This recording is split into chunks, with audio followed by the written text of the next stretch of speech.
The nurse still hadn't called my name when the phone buzzed in my purse. I lifted it to my ear and heard my daughter's breath like she was already stepping onto the jetway. You should be happy for me.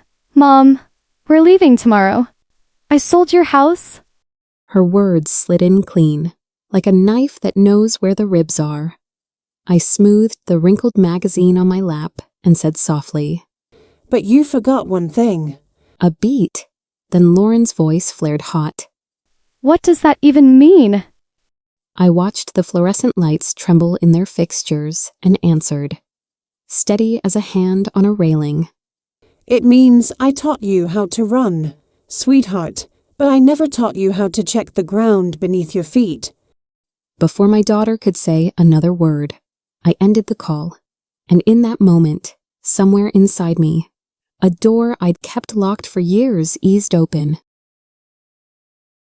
I set the phone face down on the chair beside me and let the room breathe. That's what grief taught me after Rick died, how to let a room keep breathing when I wanted it to stop. 6 months, and I can still hear his last morning like a hymn, the scrape of toast, the soft clink of his wedding band against my mug. Good morning, my love. As if the day were a gift, he'd wrapped himself. He was halfway through a smile when his chest folded like a closing book. The house has held that pause ever since. So have I. 3 days before he left me, he pressed a manila envelope into my hands with the care of a man handing over a newborn. Open it when you're ready, he said. I wasn't ready for a very long time. Today, after that phone call, after the slice of my daughter's voice, I am. I clear a space at the kitchen table, the one with the heat mark from our first Thanksgiving turkey, and slide a butter knife beneath the flap. Paper sighs, the past exhales. Inside, his handwriting meets me like an old friend, straight lines, patient curves. No flourish except the steadiness, deeds, bank certificates, schedules clipped with paper clips so neat I can see his thumbprint in the habit. A letter addressed to me, Eleanor. No one called me Ellie when he wrote. He liked my full name in ink, as if he could keep me whole that way.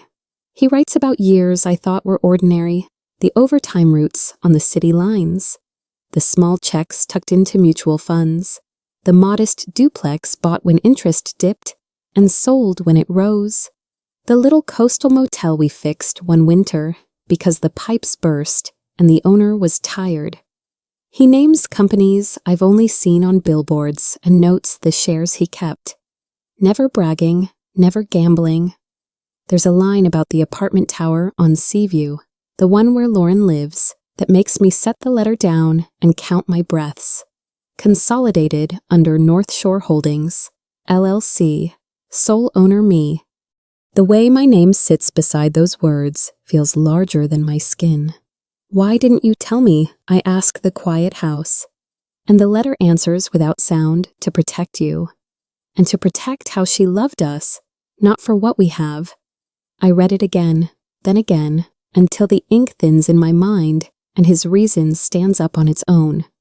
He was saving me from worry, from vultures, maybe even from my own helplessness. He was also saving Lauren from herself. In a way, I'm only starting to understand. I think of her call, brisk as a receipt. You should be happy for me. I sold your house, as if memory were clutter, as if a porch doesn't hold birthdays on its boards, as if an old Ford truck isn't a father's last cologne in the upholstery. She knew what that truck meant. She watched him wash it on Sundays, sleeves rolled, whistling that broken tune. She sold it like it was a spare chair. Anger is the easiest coat to reach for. It rarely fits. I put the kettle on instead. Steam curls up like handwriting I can't read yet. I lay out the deeds in a row, the way Rick lined tools in the garage, smallest to largest.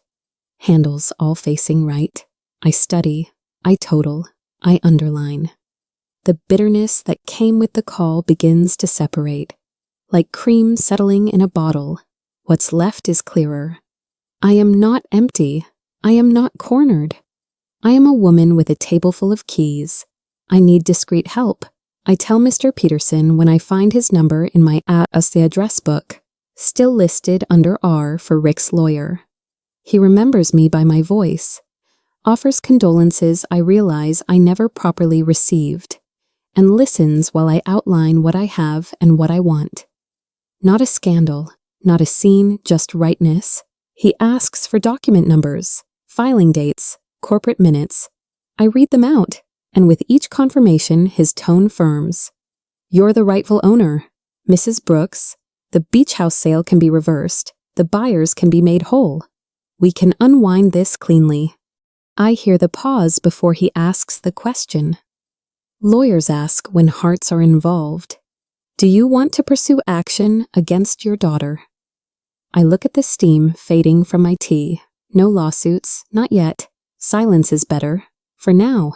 Paper starts moving in rooms I don't have to enter. Couriers sign, clerks stamp. Someone in a county office follows a chain of title back to the man who loved me enough to plan past his life. When I step outside the next morning, the neighborhood waves with that slight tilt people reserve for widows, pity on the saucer. Curiosity in the cup. Nancy brings a casserole and stories designed to stitch a lonely afternoon. I accept both, smile soft, and keep my pockets turned inside out in public. It isn't a lie.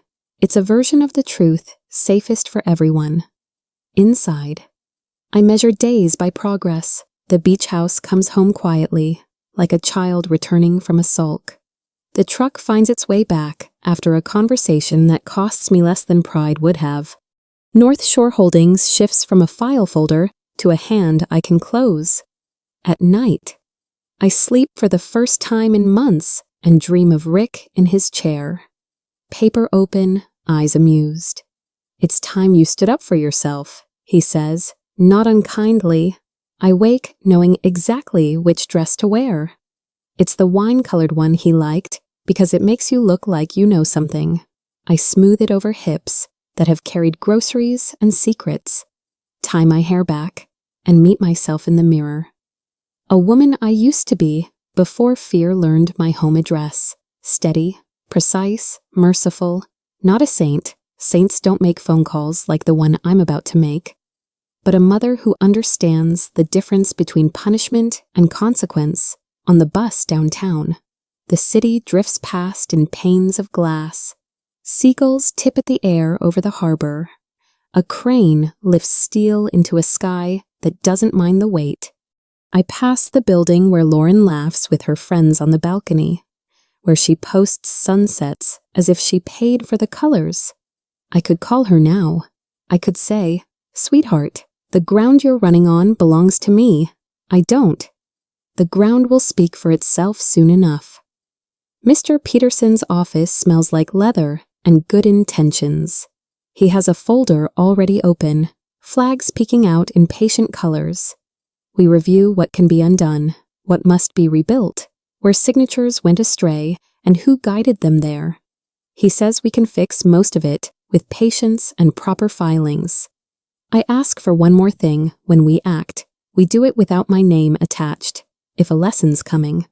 I want the lesson to be the teacher, not me.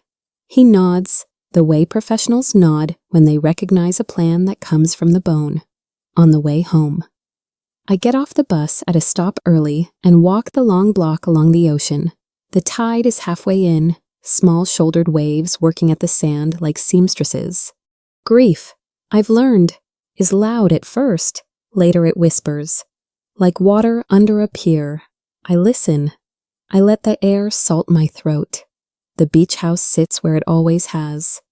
Pretending not to notice me, I sit on the curb across from it and count the boards on the porch Rick built with a hammer he swore at and loved. Somewhere between 27 and 30, my breathing evens. Somewhere between memory and resolve. Something in me settles into place. Tomorrow, I will begin the quiet work of setting things right. Today, I will pour coffee into the mug with the tiny chip on the rim, fold the dish towel the way he liked, and be the woman my daughter forgot I am. The one who can run and still checks the ground, Mr. Peterson's office carries the smell of old leather and solved problems. The secretary knows which files breathe fire and which only smoke, mine. She treats like a candle you shield with your palm. He lays out the stack articles, minutes, affidavits, clean copies, certified copies. Colored flags stand like patient soldiers at every section that needs my hand. We'll file here, then notify here. A clerk will stamp within 3 business days. A courier will walk the papers, not mail them. I like the word walk. It means a person is responsible. As he explains, I hear Rick in the cadence, no bravado, just readiness.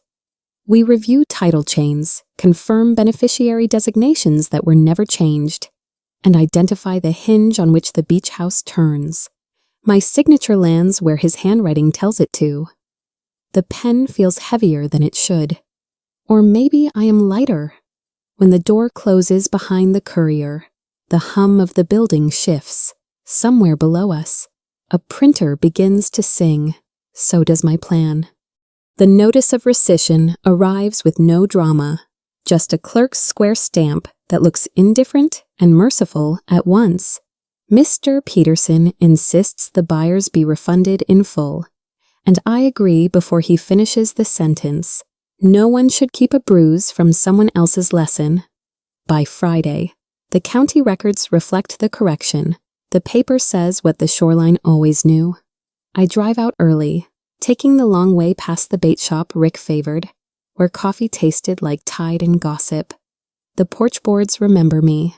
I test each step, hearing the slight give where he once promised to fix a squeak and never quite did. Inside, the air holds a soft, closed-up sweetness, soap, salt, wood. I open windows, let the curtains breathe. In the kitchen, the skillet sits where I left it months ago, a faithful moon waiting for fire. I stand with my hand on the counter's nicked edge and whisper, "Home." No one answers, and also, everyone who ever ate here answers at once. We move North Shore Holdings from Rick's careful puzzle to my working tool. It isn't glamorous. It is signatures and initialed margins. Board consents drafted for a board of 1. Banking resolutions that flip signatory authority to the woman who paid the light bill for 45 years. Mr. Peterson walks me through property management reports for Seaview roof inspections, elevator certifications, fire escape checks, tenant ledgers in neat columns. I learn the names on each mailbox, not just Lauren's, but Mrs. Diaz with her widow discount, the Boones with twins who drum on the stairwell rails, a nurse on the 9th floor who leaves at odd hours and waters the plants of whoever forgets. Ownership is heavier when it has faces. I approve a maintenance request for the boiler before the first cold snap. I adjust the line item for hallway lighting because women come home late and deserve to see the keyhole without fear.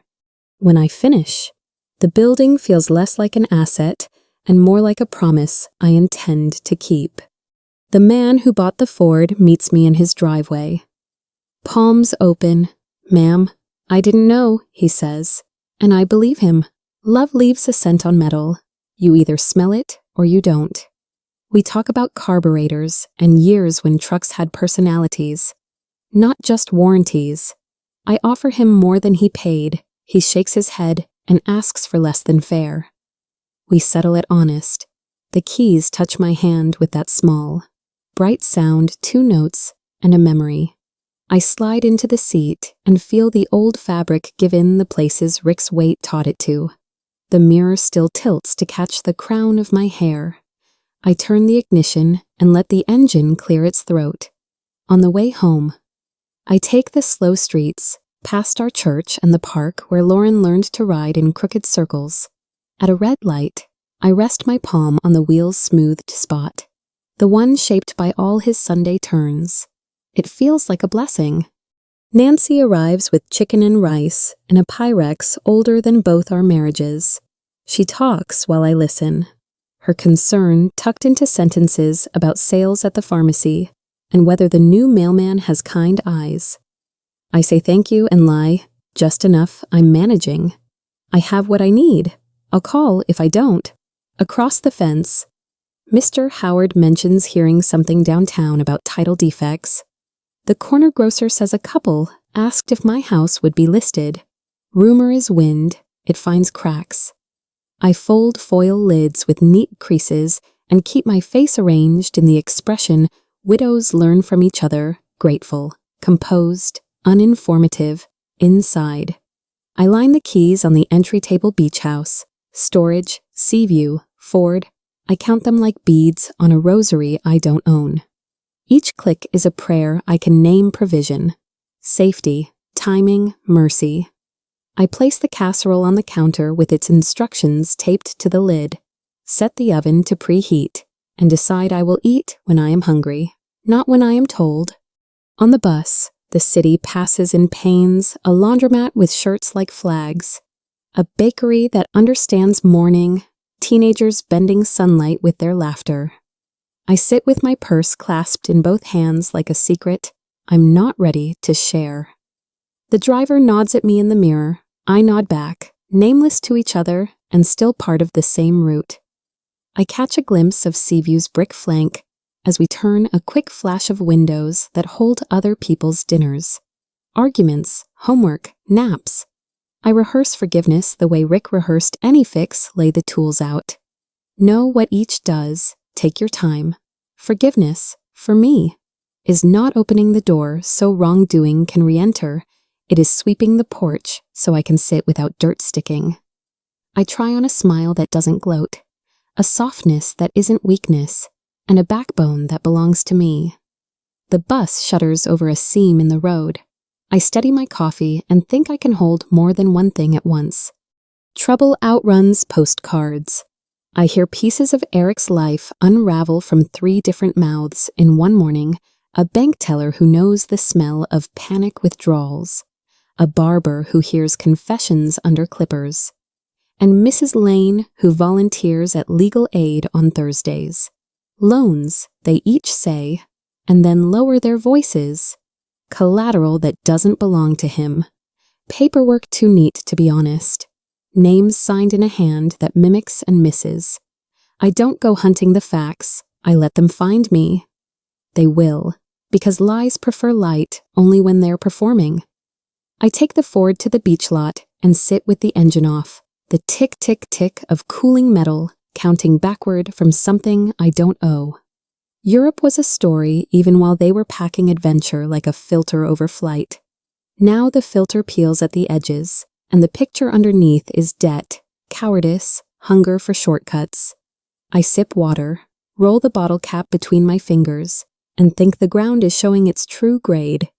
I could make a scene that would echo for months.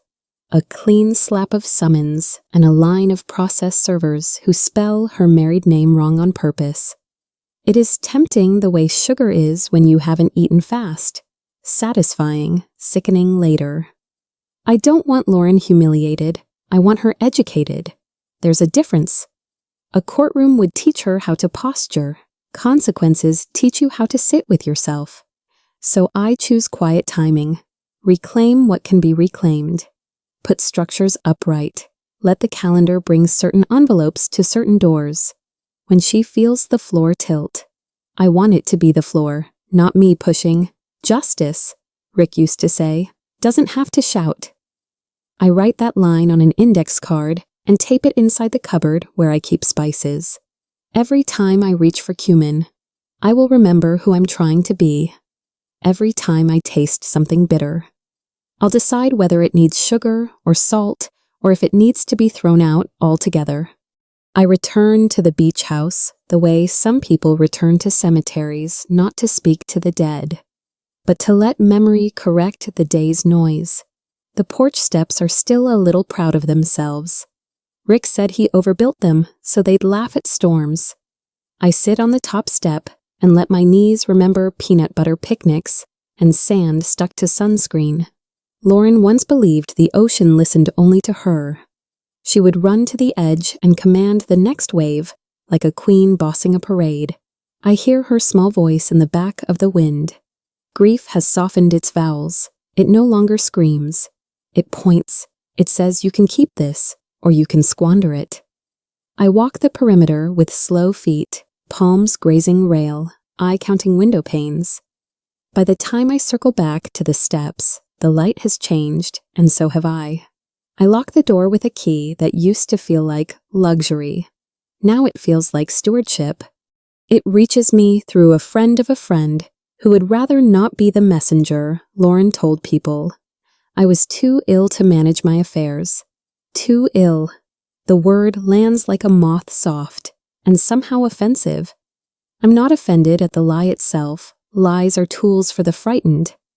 I am offended at the theft of my competence, the way ill invites strangers to picture me, small and trembling, a woman who misplaces bills and forgets stoves. In the mirror, I meet a face that has earned every line. I lift my arm, flex the muscle that still knows how to carry groceries and grief. I am underestimated, not unwell. Underestimation is a cloak I can wear when it suits me. It keeps off weather and invites the careless to speak plainly. I fold laundry with sharper corners, label a file assumptions, and slide it into the cabinet where I keep warranties. If anything breaks under the weight of that story, it won't be me. The copies arrive in a tidy envelope, the funeral documents I'd signed in the sloppy weeks after Rick died. Sharp grief dulls judgment, sharp pens do damage. Mr. Peterson reads aloud the line that opened doors for Lauren and Eric, a broad power of attorney. Durable where it should have been temporary, sweeping where it should have been narrow. My initials look obedient in the margins. My signature exhausted and sincere. I do not hate the woman who signed. I bring her a chair and a glass of water in my mind. You did your best in the worst hour, I tell her. Then I cap my pen and begin to repair what she could not have foreseen. Revocation drafted, notices prepared, agencies listed with addresses that never moved. We set a date, and I imagine papers arriving like rain, steady and impartial. When I place the final copy in my home file, I feel the difference in the binder's weight. It's not heavier, it's stronger. There's a word for that in Bridges. Waiting is not idleness, it is choreography at a human speed. The filings require days to ripen, so do truths people have denied. I move through my house like a caretaker and a conspirator, watering the fern in the window. Rick called our jungle, wiping the stove's chrome until it shows me back, tightening a wobbly chair leg with the good screwdriver. I drive the Ford on Sundays and park it under the same shade tree where he parked, out of habit and homage. Nancy texts heart emojis and asks if I've eaten. I send her a photo of soup that looks more nourishing than it tasted. In the evening, I sit on the stoop and watch porch lights bloom up and down the block. Tiny declarations that say, "We made it through another day." Somewhere downtown, a clerk flips a stamp. Somewhere across the ocean, a man who loved shortcuts learns the long way around. And somewhere inside me, a small bell rings without making a sound. It means be ready. News travels by people who don't want to be messengers. Nancy knocks with a face that says she tried not to hear it. She's back, she whispers, as if airports could be offended. Lauren flew home alone. Europe wasn't business. It was a story dressed up in duty-free perfume.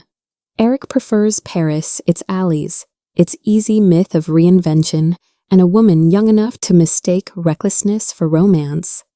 I imagine Lauren at the gate, mascara tired, phone battery red, watching couples braid themselves around luggage. I put the kettle on because hot water gives the hands something to do when the heart has none. A gull shouts outside like a rumor interrupted. I fold a dish towel and let my mind refuse the easiest version of blame. This isn't a movie where a mother's anger fixes a daughter's choices. This is a Tuesday in a house where the clocks still keep Rick's time. The doorbell will ring soon, whether or not I'm ready. I smooth my dress and decide to be ready. I straightened the cushions that never stayed straight, wiped a clean counter just to watch it shine, then stood in the hallway and listened to the house count my breaths back to me. The kettle clicked itself quiet. Outside, a delivery truck coughed and moved on. Readiness isn't a pose. It's a chair you pull out for whatever arrives. The notice goes out from North Shore Holdings, LLC, the way a winter sunrise does quietly. On schedule, indifferent to preference. 30 days, legal, polite, precise. The paper doesn't accuse. It simply states names, dates, rights, remedies, somewhere downtown. A doorman hands Lauren the envelope, and I picture the choreography, her signature, the pen chained to the counter, the little nod of thanks people give when they aren't thankful. Eviction is a frightening word even when a couch is waiting at your mother's house. I did not send it to destroy her. I sent it to let the floor speak in its own voice. If she calls, I will answer. If she doesn't, time will do the talking. I place a cup and saucer on the kitchen table, set a spoon beside it, and notice the tiny scratch Rick once called a constellation. 30 days, I say into the quiet. Consequence, not cruelty. Boundary, not banishment. The house listens the way old houses do, with wood that remembers storms. I traced the grain with one fingertip and remembered teaching Lauren to read leases at this very table. Her hair in a messy bun, her questions impatient and bright. Paper has always been our truest witness. It doesn't take sides, it takes signatures. Today, it takes hers, and it gives back a line she can stand on. It comes at 8:03 a.m., the hour when coffee forgives last night's thoughts. "Mom," she says, breathless, as if the letter chased her up the stairs. Can you help me? I don't understand this notice." I stir sugar into my cup and listen to the sound of the spoon. "Bring it over," I say, because paper is kinder in the daylight, and some things must be read at a table that knows your elbows. Is this a mistake?" she asks. I look at the steam lifting, thin and faithful. "We'll look," I tell her, the smallest raft word I know. When she hangs up, I set a second cup beside mine and lay a folded napkin where her right hand will land. My heart wants to sprint toward rescue. My bones remember Rick's advice walk. I open the window to let morning in and tuck the sharp words that want to be said into my pocket, like stones I'll skip later, not throw. She arrives smaller than her shoes, one suitcase soft at the sides, shoulders carrying too many verbs lost. Left, late. Her eyes are swollen in a way makeup only emphasizes. I open the door wide, because thresholds should not be puzzles. "Coffee," I ask, and the way she nods cracks something old inside me. We sit. I gesture to the letter. She slides it toward me like a test she fears is graded already. I read it aloud because sometimes you must hear a truth to believe it has vowels. 30 days, I say gently, tapping the line where it lives. She pinches the bridge of her nose and lets a breath go ragged. "I don't know where to start," she whispers. I point to the cup. "Start with this." Mercy doesn't mean pretending the cliff isn't there. It means offering a hand while you both acknowledge the edge. She wraps her fingers around porcelain, and for the first time since she was 10, she lets me see her without a performance. Sugar loosens speech. Between sips, she spills the facts in small. Tilted bowls the sale, signed in a hurry because Eric had a window. The car handed over to a man with a handshake and a grin. The tickets booked with money that never quite felt like hers. Europe was supposed to be a beginning. It turned out to be an exit. She tells me about the girl in Paris who laughed too loudly and called Eric brave for chasing dreams. She tells me about the bills that followed them like weather. About the bank email she didn't open because subject lines can bruise. I listen the way stone learns to listen to rain without interrupting. with a memory of rivers in its body when she runs out of words. The room holds what's left a grown woman trying to fit back into her childhood chair. "I'm sorry," she says, and the syllables are soft, true, unequipped to pay what they owe. I pat the table wood that has forgiven more than once and say, "I hear you." "Just for a while," she asks, voice careful, like someone setting a cup on a wobble-legged table. She glances down the hall toward her old room as if the posters might still be there to vouch for her. I nod. A while. I agree. And the word stretches just enough to be kind without promising anything it can't keep. Mercy isn't weakness. It's strategy with a heartbeat.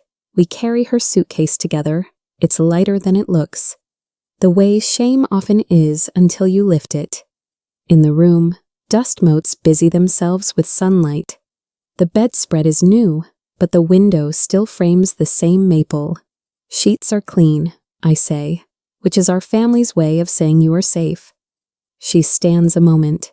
Breathing, I give her space to be both relieved and humiliated. In the hallway, I touch the wall and picture Rick doing the same passing blessing through plaster-like warmth. At the door, I add, "There's soup when you're ready."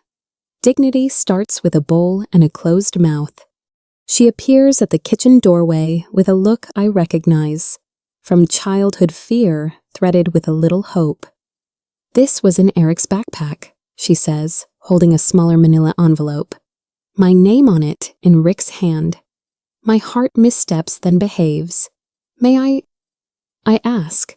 And she nods, leaning in like we're listening to a quiet radio. The paper has a different weight than the first newer, as if written for a later storm. Inside a short letter and a small brass key taped to the corner with Rick's tidy care. "If you are opening this," he wrote, "our daughter is in trouble. Box 247 Downtown Branch. Use it wisely." I fold the letter twice, not because it asks for secrecy, but because reverence needs hands. Lauren's eyes search my face like a map. "What is it?" she whispers. "A deposit box," I answer, keeping my voice even. "We'll go together." The word together lands on the table with the key's small bright clink, a sound like possibility she's not yet earned, and I'm not ready to deny. Banks have a particular, silent, soft, carpeted, humming with fluorescent patience. We sign, we show identifications, we stand while a polite woman escorts us down a hall that smells faintly of metal and expectations. The hallway felt like a throat clearing itself soft carpet. A hush made of rules. Lauren walked beside me without touching, then let her sleeve brush mine the way a child tests a bridge. I nodded at the attendant, and she nodded back. 3 women in a corridor where certainty is rented by the inch and by the hour. Box 247 slides open with the demure drama of a curtain. Inside, velvet pouches like sleeping birds. Rick's handwriting again, labels pinned to each mother's pearls. Emerald ring appraised 2016 bracelet insurance value noted. He had cataloged not just items, but their stories who wore what. At which wedding, how the pearls were restrung after a clasp failed on a dance floor. Why the emerald shows a garden if you look long enough. Lauren inhales a sound, the kind you make when a tide rises without warning. To her, the jewels look like rescue. To me, they look like stewardship, condensed. I lift one piece at a time, reading the notes aloud so the air will know its job. Rick's last instruction is small and underlined twice. For Eleanor's discretion, I replace each pouch gently, like returning birds to their nests. At the kitchen table, the jewels spread into constellations against a dish towel. Softeners of history laid out like inventory. Lauren's voice trembles with numbers she never cared to learn. "If we sell this," she begins, "we could clear the worst of it. Worst means the debts with teeth, the ones that bite property and keep biting. This is Dad's," I say softly, tapping the note with his careful underlines. Is this how you want his legacy spent on Eric's shortcut lesson? She flinches because a clean question stings. I do not say no. I say think. I say count interest. Ask for payoffs in writing. Prioritize by collateral, not by who yells the loudest on the phone. She nods, tears stalled at the rim of her eyes. I don't want to, she says. I may have to. I reach for the emerald, hold it up to the light. A garden does appear inside green, patient, exact. If we do this, I tell her, we do it as gardeners, not arsonists. She understands enough to breathe. Banks are theaters where money tries on costumes. We sit with a young advisor who wears calm like a blazer. He sketches boxes on a legal pad secured, unsecured, interest rates, deadlines, triage, he says. And I watch Lauren learn a new verb. Collateral. First pay the wolf at the door before you worry about the one circling the yard. She asks questions the way a tired swimmer asks for the ladder directly. Without pretending this is easy, he orders payoff statements while we wait. The printer chatters like teeth. Shame tries to sit between us. I move my purse to that chair and give it nowhere to land. When he steps away, Lauren whispers, I did this. I answer, you can do something else now. She nods, gripping the pen a little too hard. Dignity doesn't arrive in a robe. It shows up as a signature written steadily, a phone call made without apology, a plan that fits on one page you can fold and carry home in your pocket. Houses notice new breathing. The hallway air learns the measure of Lauren's steps. The bathroom mirror fogs twice each evening now, and the washing machine hums a little longer. I hear the shower at midnight, then the soft, angry quiet that follows when crying tries to be private. I let it be private. In the linen closet, I take a second blanket and set it quietly on the foot of her bed while she sleeps diagonal like when she was 8. Grief has a way of curling the body to protect what isn't broken. I close her door to a safe width enough for air, not enough for drafts. In the kitchen, I wash the 2 mugs slowly, counting to 10 with each circle. I don't pray fancy.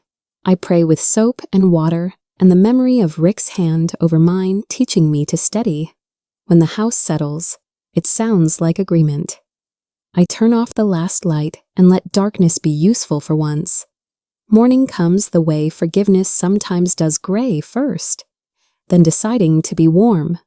I sit at the table with the letter from the vault and the key resting like an eyelash beside my plate. Guide me, I tell Rick, because he always preferred outcomes to fury, and I am trying to love the same preference. Coffee tastes braver in the old mug. I think about sequences, what to file, what to fund, what to keep locked until keeping it secret would turn into another kind of harm. I am not a judge.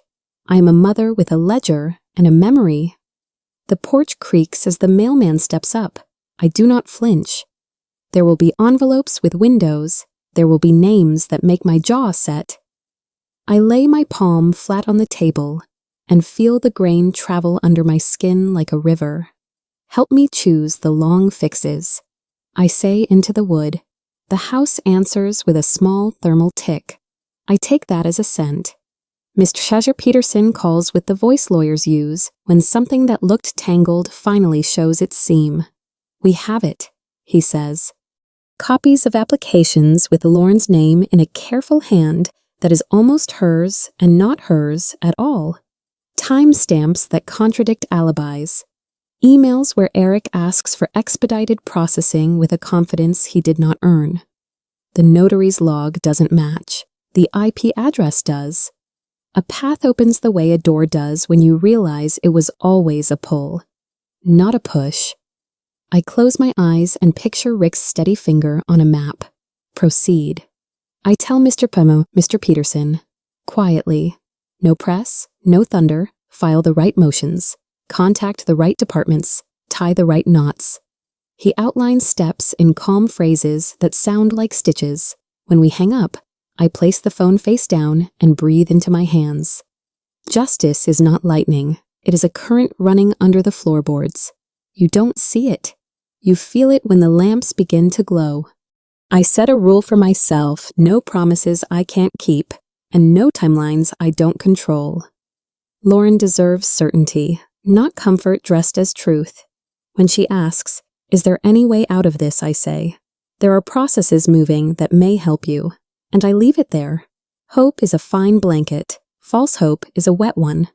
I keep the files in a drawer Rick never used second from the top, left side, where I once hid Christmas ribbon.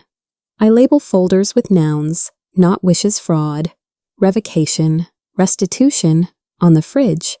I pin grocery lists and the class schedule she's thinking about, not the legal calendar I hold in my head.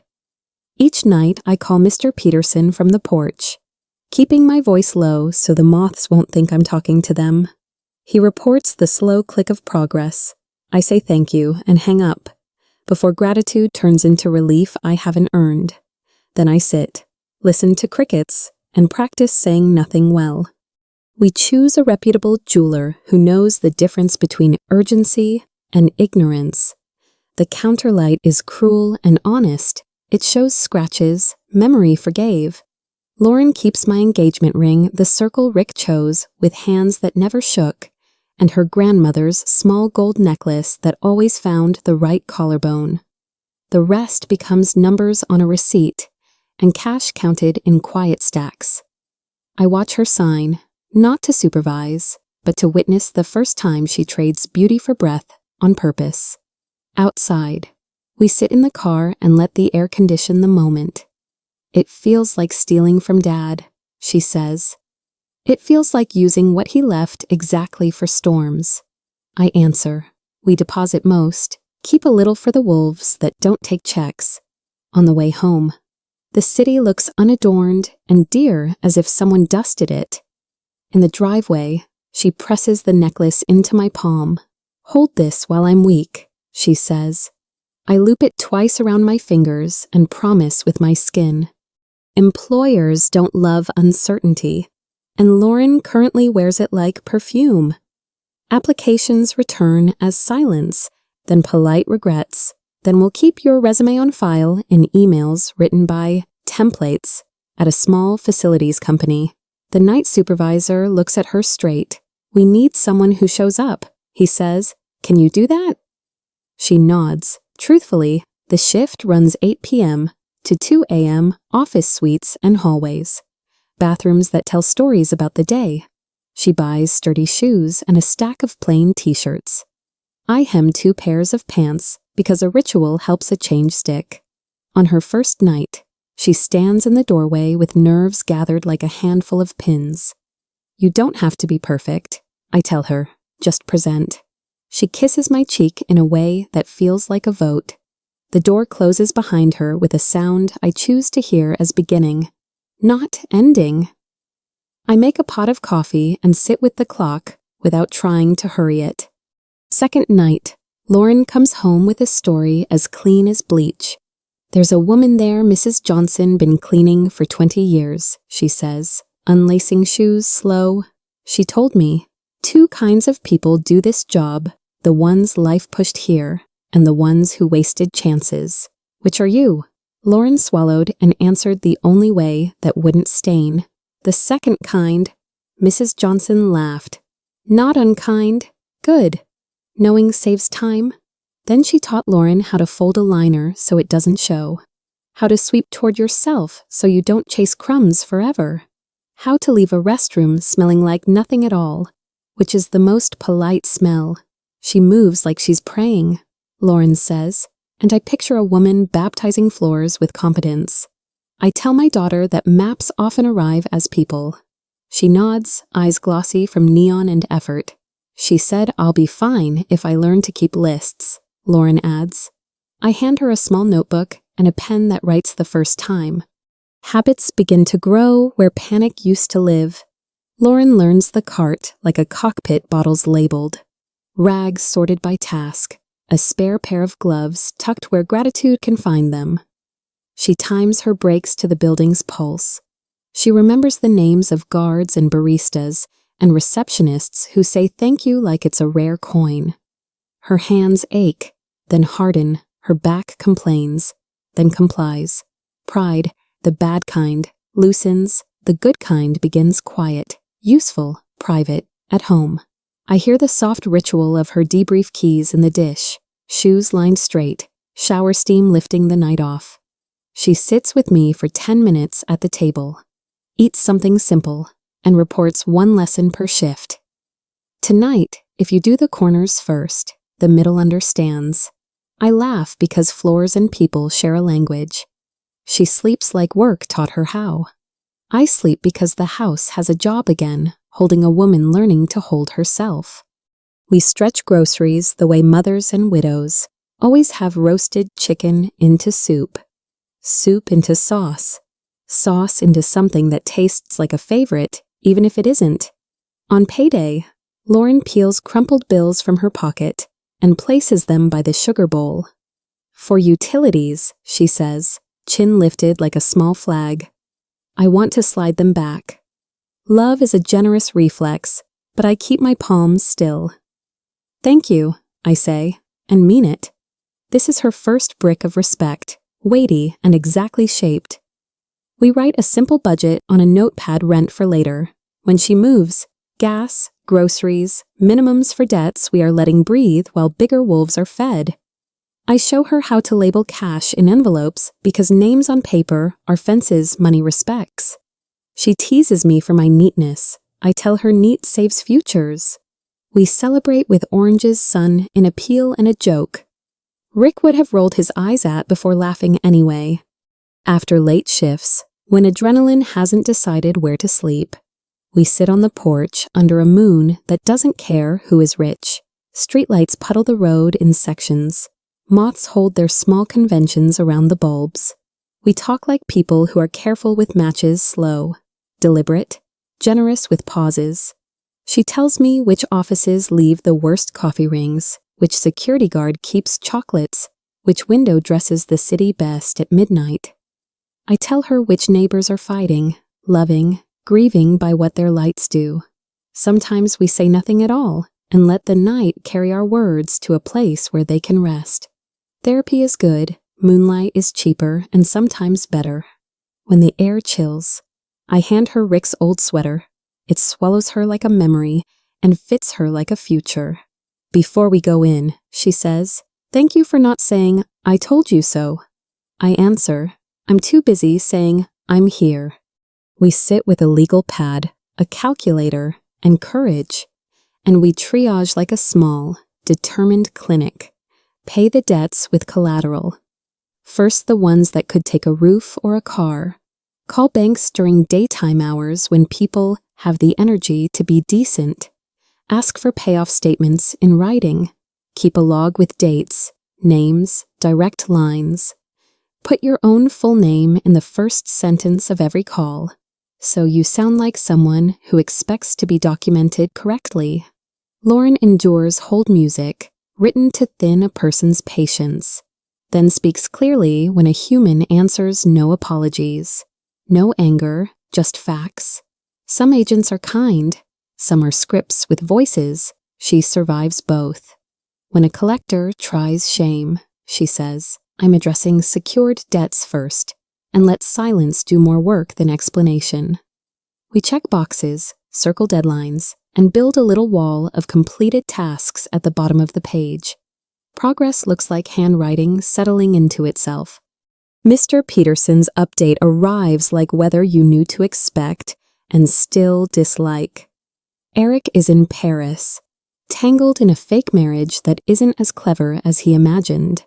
Immigration has questions he can't charm. A magistrate has less patience than a bartender. More crucial than schadenfreude is evidence emails, affidavits, bank trails that braid themselves into a rope strong enough to pull weight. The forgeries shine under light, the way counterfeits always do, almost right, then wrong in the wrist. Mr. Peterson outlines how this material intersects with our filings. It strengthens the argument she was coerced and deceived. He says, "I picture Lauren's face when understanding replaces dread. A mother's heart would love to mail that moment to today. A wiser mother lets the mail run its route. We agree on next steps, exact as recipes, after the call. I stand at the sink and let water run over my hands until the chill steadies me. Not victory, alignment. I authorize fees the way you sign for a necessary surgery, informed, sober, hopeful without needing magic. Finish it. I tell Mr. and Peterson, all the way. Notices go out along polite wires, certified mail, encrypted emails, hand deliveries signed by people who keep pens in their pockets for a living. Every ping in my inbox is a footfall on a stair I'm not rushing. Lauren still doesn't know the scope. I keep her updated on what she can carry, which debts are shrinking, which calls to make tomorrow, which letter we'll draft together after dinner, in the evening. I iron pillowcases because smooth edges quiet my mind. I watch steam lift, like worry choosing to be cloud instead of storm. When I pass the hall mirror, I catch my face and see both my mother and my daughter in it. Two women who taught me opposite lessons I somehow needed together. I say goodnight to both out loud. The house receives it and holds it. Change rarely announces itself. It shows up in posture. Lauren stands straighter now, not rich, not safe, but honest. She ties her hair back before work like someone who trusts her own neck. When a bill arrives, she opens it at the table instead of letting it lurk in a purse. She returns a borrowed book on time. She laughs once a day, at least, and the laugh doesn't ask permission. At the store, she compares unit prices on the bottom shelf and teaches me a trick I didn't know. We both grin at that. She still startles at sudden noises. She still checks her phone too often. But when she locks the door at night, I hear the double click of a person who intends to keep what's hers. Wealth looks like that to me, not glitter, not proof, but steadiness, usefulness, room for breath. I make tea and place her mug on the table's left side because she is left-handed and I am learning her again, as if for the first time. I tell Lauren we have an appointment with a lawyer who may help. She worries the way poor people are trained to worry about invoices before outcomes. Listen first, I say, and we ride downtown with our hands quiet in our laps. Mr. Farr Peterson's office receives us like a church that trusts questions. He greets Lauren by name, not by case, and pours water as if hydration were the first mercy. We sit at the long table where many truths have had to behave. I watch my daughter fix her hair behind one ear the way she did at spelling bees, long ago. Mr. Peterson explains what will happen. He'll show documents. Answer what he can. Avoid what isn't ripe. Will speak plainly. He promises. The blinds throw tidy shadows across the folders. Bars that are not a cage. I set my palms on the wood and feel its steady grain travel under my skin like resolve. Lauren keeps glancing at me, measuring my breath. I nod once proceed. Mr. Peterson opens the first folder and arranges pages with a calm that makes panic look uneducated. This, he says, is documentation of forgeries. Applications bearing Lauren's name in a hand that resembles hers if you don't love her. Notary logs that skip the hour she was somewhere else. IP addresses that point at an apartment where Eric borrowed Wi-Fi and conscience. Affidavits. Email trails. The kind of evidence that asks no one for drama. He places the final page in front of her, a summary in firm, small print. You are not liable, he says. Lauren's mouth opens, then closes because language often fails. Right where relief begins. She blinks 3 times. An old childhood tell for I'm trying not to cry. Mr. Peterson slides a box of tissues forward without comment. I keep my face like a handrail there, to hold, not to push. A clock down the hall ticks in measured blessings. My daughter breathes like someone surfacing. He opens the second folder, and the past takes off its coat. Deeds with my name in ink that never trembled. Bank statements where commas do their job. corporate filings that say aloud what I've let live in silence. North Shore Holdings, LLC mine, Seaview Apartments mine, the coastal motel, the downtown condo, the skin of a dozen roofs under my care. I do not look at Lauren first. I look at the papers and honor what Rick built in the quiet hours no one applauded. Then I meet my daughter's eyes. She is still, like a deer that recognizes safety and fear at the same time. The building she finally asks, a whisper with walls. Yes, I answer. The room changes temperature, no colder, simply clearer. Silence becomes oxygen. We breathe it until words can walk again. Mr. Peterson recites what this means in the language of filings and rights. I translate in my head, you were never as alone as you thought, and never as free from consequence as you wanted. Mom, you knew, not accusation astonishment on a fragile plate. You knew, and you let me suffer. I study my hands, remembering everything they've done, buttoned her coats, salted porches, signed mistakes.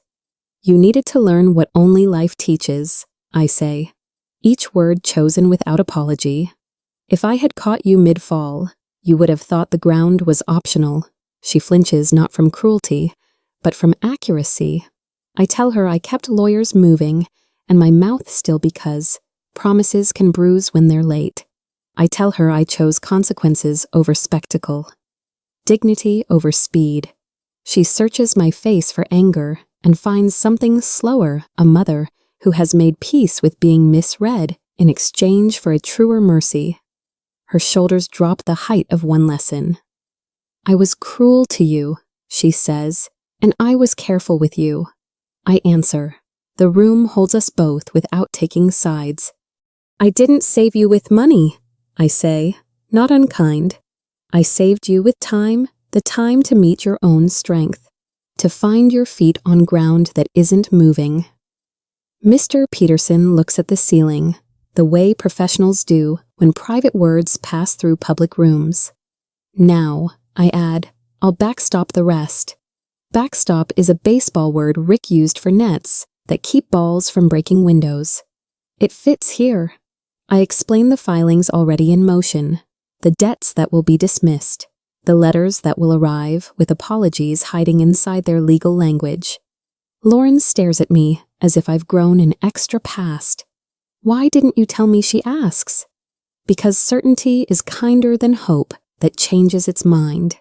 I answer. She covers her eyes with her palms, lets two small sobs escape, then straightens. When she removes her hands, her face looks rinsed. Okay, she says, a short word, a strong one. At home, she stands in the kitchen with a mug she finally drinks from while it's hot. I'm keeping the cleaning job, she says, not as punishment, as a reminder. It's the first thing I've done in a long time that pays me in dignity. I nod because I recognize the currency. We make a new list for the fridge shift hours, rest hours. 1 hour for a walk with no errands hidden inside it. She shows me how she's learned to fold t-shirts into neat thirds. I show her how to hem, quickly using the iron. We trade skills without ceremony. When she leaves for work, she doesn't ask me to wait up. She knows I will anyway. The door closes with the small, satisfied click of a house you intend to return to.